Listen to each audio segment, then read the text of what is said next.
Alors nous sommes ici sur le parvis de la mairie de Tourcoing, où effectivement une marche blanche vient de se dérouler, et puis également des prises de parole ont eu lieu en hommage à Pierre Elliott, donc, qui a perdu la vie.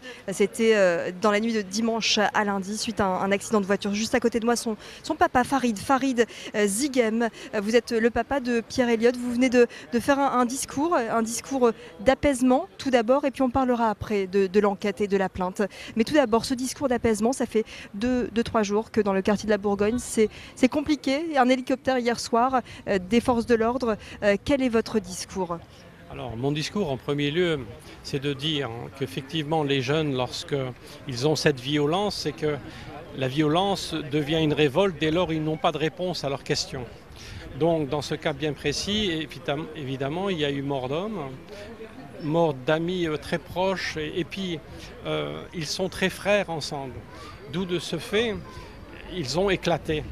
Vous n'arrivez plus à maîtriser ce genre de phénomène dès lors où la douleur est très forte et où les questions qui sont posées ne sont pas venues avec des réponses. J'ai essayé moi-même d'avoir des réponses et jusqu'à présent, je ne les obtiens pas parce qu'il y a une enquête probablement. Je n'incrimine pas la police et je suis quelqu'un qui est contre cette violence-là par essence. Donc, et je pense que dès lors où il y a des violences très fortes telles qu'elles se sont produites, eh bien, les bailleurs sociaux en pâtissent, les locataires également, les travailleurs également, parce que s'ils doivent prendre leur véhicule le lendemain et qu'ils vont travailler, ils ne peuvent plus travailler. Donc cela n'est pas acceptable. Raison pour laquelle, lorsque je me suis entretenu hier soir avec les jeunes, on avait fait un repas que les jeunes même avaient financé, et nous étions tous autour d'une table pour justement discuter de choses et d'apaiser. Mais le maire qui était venu me rendre visite dans l'après-midi n'a pas trouvé mieux que d'envoyer 10 cars de CRS dans le même instant. Donc c'était complètement paradoxal. On est là pour discuter et d'apaiser, et ils m'ont dit carrément, regarde Farid, ils nous ont mis déjà 10 cars, ils vont nous provoquer à un moment donné et on va de nouveau rentrer dedans. Et ça n'a pas loupé. La venue d'un hélicoptère n'a fait qu'échauder les esprits, parce que vous avez un hélicoptère qui tourbillonne autour de votre cité. Ce n'est pas une zone de non-droit, tout le monde peut y accéder et tout le monde peut faire des choses tranquillement, travailler. Mais effectivement, avec un gyrophare qui vous éclaire et puis qui recherche, ça n'a fait qu'exciter ces jeunes et d'éventuellement d'avoir des véhicules volés. Et ceci n'est vraiment pas bien et n'est pas joli à voir, ni pour Tourcoing. Aujourd'hui, Monsieur Ziguem, vous attendez des réponses. Une enquête, bien sûr, est ouverte. Vous portez plainte également ? Alors effectivement, je vais porter plainte auprès du procureur de la République parce qu'il me semble que l'utilité d'une plainte déposée auprès du procureur de la République permet probablement de ne pas être jugé parti. Parce que si je le faisais au commissariat de police de Tourcoing, eh bien, ils ont tous les éléments et donc je n'ai pas l'assurance d'avoir une justice impartiale. Voilà, c'est ce côté-là que j'essaye de faire. De la même manière que si nous avons organisé, et je dis bien nous, c'est pas moi seul qui ai fait cette manifestation, ce sont les jeunes. Moi, je leur ai simplement conseillé que si je m'inscrivais dans cette démarche et qu'il fallait le faire, ça serait dans un mouvement pacifique. Et c'est ce que nous avons fait et démontré. Malgré toute la souffrance que l'on peut avoir, j'essaie d'aller jusqu'au bout des choses dans un esprit d'apaisement. Parce que je ne pourrais pas avoir de paix sans avoir de réponse et sans être pacifique. Vous déplorez l'absence de Gérald Darmanin, député maire de Tourcoing, cet après-midi. Vous lui lancez un message ?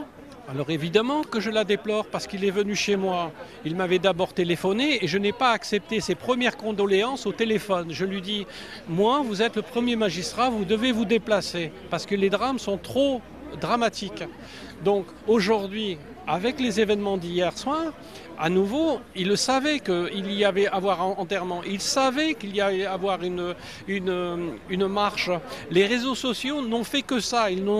Moi, je ne suis pas au courant des réseaux sociaux. C'est ma fille qui m'a indiqué, voilà ce qu'on dit sur les réseaux, voilà ce qu'on montre. Et donc, automatiquement, il me semble que la première des choses, lorsque vous êtes père d'une ville, même si vous avez que 33 ans, il est évident que vous devez rester auprès de vos proches. Et les proches, c'est nous. Voilà. Et donc s'il ne veut pas rester et si Sarkozy l'intéresse plus, moi je veux bien.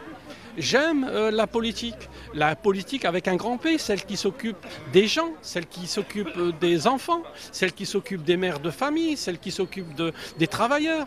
Et si on ne le fait pas, eh bien qui le fera ? Qui le fera? Est-ce que ce sont les Républicains? Serait-il devenu, M. Gérald Darmanin, un Républicain? Je veux bien. Je veux très bien. Moi, je suis également régalien. Mais est-il devenu également un républicain au point de ne pas être dans sa ville à des moments importants? L'Assemblée nationale, il y en a plein qui y vont pour rien faire, voire même qui ne pointent même pas. C'est la même chose qu'à l'Europe.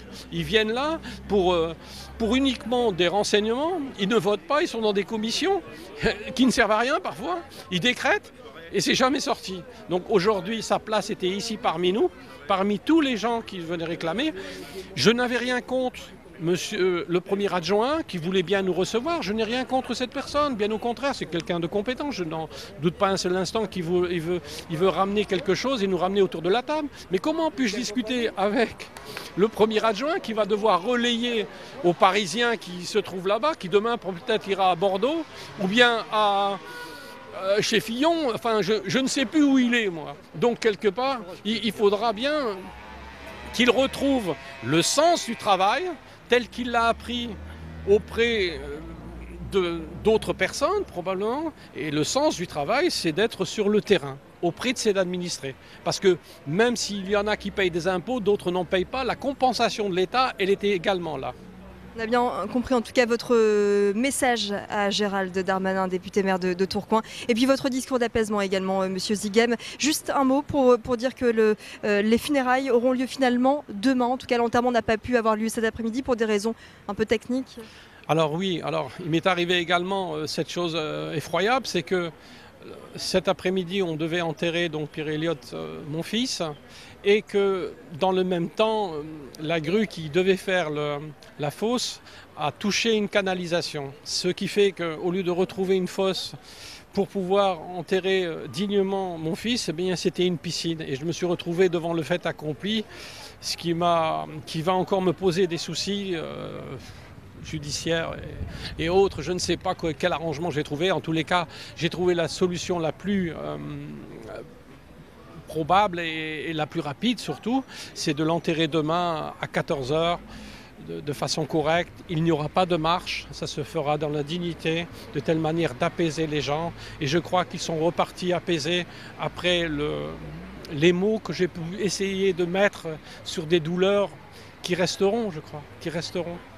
Voilà Pierre Elliott donc, qui sera donc enterré aux côtés de sa maman demain après-midi donc au cimetière de Tourcoing. Merci beaucoup Monsieur Ziguem de nous avoir donné ces quelques mots. Merci bien, merci à vous. Merci à vous.